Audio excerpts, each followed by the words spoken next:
Layanan haji ramah lansia dan disabilitas terus diwujudkan dalam berbagai bentuk pelayanan di Tanah Suci. Salah satunya melalui kehadiran bus hidrolik yang memudahkan jemaah berkebutuhan khusus saat menjalani aktivitas ibadah haji. Dan berikut laporan jurnalis Kompas TV Jihan Novita dan Sofian Hartanto yang tergabung dalam Media Center Haji 2026.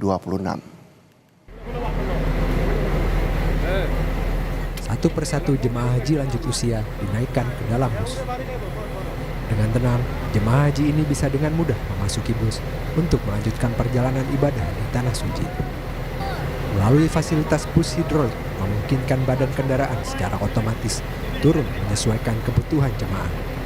Fasilitas ini menjadi bentuk nyata dari upaya penyelenggara haji dalam memberikan pelayanan yang lebih inklusif, terutama bagi jemaah lansia, disabilitas, dan jemaah yang memiliki keterbatasan fisik.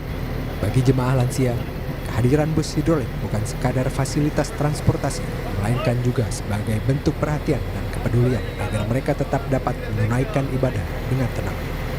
Untuk busnya sendiri ini menggunakan hidrolis karena memberikan kemudahan bagi jamaah supaya sejak dari kursi roda mereka bisa didorong masuk ke dalam bis tanpa ada kendala.